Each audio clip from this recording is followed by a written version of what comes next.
Hi friends, এসআইআরের শুনানি শেষের পথে। এরপর বাকি রইল হচ্ছে চূড়ান্ত ভোটার তালিকা প্রকাশ। তো এখন সবচেয়ে বড় প্রশ্ন যেটা সবার মনেই ঘুরছে সেটা হলো চূড়ান্ত ভোটার তালিকায় ঠাঁই না পেলে, অর্থাৎ যাদের নাম থাকবে না, তারা কি ভোট দিতে পারবেন এবারের? তো নির্বাচন কমিশন কি জানিয়েছে এই বিষয়ে বিস্তারিত এই ভিডিওতে আমরা জানব।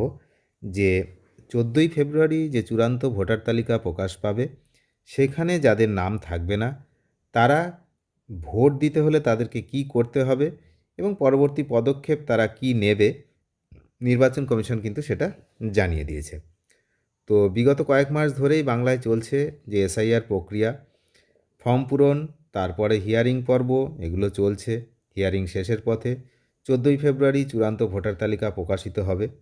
কিন্তু সেই তালিকাতেও যদি নাম না থাকে তাহলে কি করতে হবে আমাদের, সেই বিষয়ে আমরা একটু জানি। যে এসআইআরের চূড়ান্ত ভোটার তালিকা নিয়ে নানান প্রশ্ন তো হচ্ছেই। তো ফাইনাল ভোটার লিস্টে নাম না থাকলে তখন আমাদেরকে কি করতে হবে, আবারও নাম তোলা যাবে কি না? তো এর উত্তর কিন্তু কমিশন দিয়েছে। প্রথমেই বলি, নির্বাচন কমিশন সূত্রে পাওয়া খবর অনুযায়ী চূড়ান্ত ভোটার তালিকায় যদি নাম বাদ যায় তাহলে ঘাবড়ে যাওয়ার প্রয়োজন নেই। এরপরেও ভোটার তালিকায় নাম তোলার জন্য কিন্তু আবেদন করা যাবে। কিভাবে হবে এই আবেদন প্রক্রিয়া? কমিশন এটা জানিয়েছে যে কোনো ভোটারের নাম যদি ফাইনাল লিস্টে না থাকে তবে প্রথমে জেলার মুখ্য নির্বাচনী আধিকারিকের কাছে আবেদন করতে হবে। তাহলে ফার্স্ট স্টেপ কি? জেলার মুখ্য নির্বাচনী আধিকারিক যিনি রয়েছেন ওনার কাছে কিন্তু আবেদন করতে হবে। কখন করতে হবে এই আবেদন? তো যেদিন প্রকাশ পাবে, অর্থাৎ 14ই ফেব্রুয়ারি যদি এই চূড়ান্ত ভোটার তালিকা প্রকাশ পায়, তার পরবর্তী 15 দিনের মধ্যে কিন্তু এই আবেদন প্রক্রিয়া সারতে হবে। তা না হলে কিন্তু এই যে নির্বাচন, এবারে যে নির্বাচন আসছে সেই ভোটে কিন্তু ভোট দিতে পারবেন না। তবে পরে আবার নাম তোলা যাবে, ঘাবড়ানোর কিছু নেই। যদি এই 15 দিনের মধ্যে কেউ আবেদন করতে না পারে নতুন করে, তাহলে পরবর্তী সময়ে সে আবারও আবেদন করতে পারবে। কিন্তু হতাশ হওয়ার কোনো জায়গা কিন্তু এখনও পর্যন্ত নেই। কারণ কমিশন যেটা জানিয়েছে, এসআইআর প্রক্রিয়ার শুরুতেই বলা হয়েছিল যে 13টি নথির কথা সেটা বলা হয়েছিল।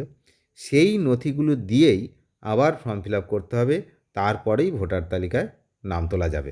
তাহলে পরিষ্কার হলো সবার কাছে যে ভোটার তালিকায় যদি নাম বাদ যায় তাহলে ওই 13টি নথির মধ্যে যদি নথি থাকে তবেই কিন্তু নাম উঠবে, আর তা না হলে কিন্তু আবেদন করা যাবে না। এটা আমরা বুঝতে পারছি।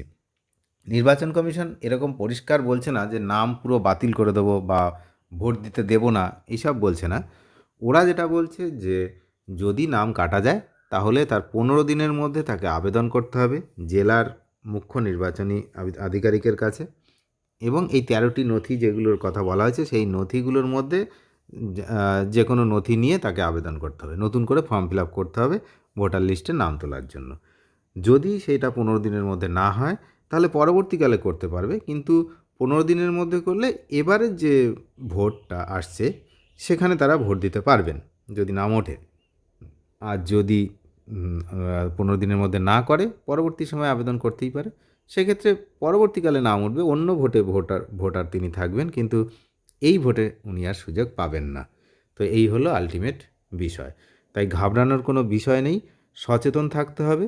এবং যদি দেখা যায় নাম ওঠেনি তাহলে ওই 15 দিন সময়ের মধ্যে কিন্তু যে কাজটি করতে বলেছে নির্বাচন কমিশন, এটা নোটিশ জারি করে জানিয়ে দেবে। তখন তখন আবারও আমরা জানাবো। কিন্তু আগে থেকে এটা জানিয়ে রাখলাম যে নাম তো অনেকেরই উঠবে না, এটা তো বোঝাই যাচ্ছে। যেহেতু শুনানি পর্বে যারা ওই 13টি নথির মধ্যে কোনো নির্দিষ্ট নথি দিতে পারেননি, তো তাদের নাম ওখান থেকে বাদ যাবে। এর পরবর্তীকালে সেই নথি যদি সে জোগাড় করে ফেলে, হিয়ারিংয়ের সময় দিতে পারেনি কিন্তু পরে জোগাড় করেছে, তাহলে সে ওই নথি নিয়ে আবার আবেদন করতে পারবে এবং তার নাম ভোটার লিস্ট থেকে বাদ যাবে না। অনেক ধন্যবাদ শেষ পর্যন্ত দেখার জন্য। চ্যানেলে যারা নতুন তারা নিয়মিত আপডেট পেতে অবশ্যই চ্যানেলটিকে সাবস্ক্রাইব করে সঙ্গে থাকবেন। ধন্যবাদ।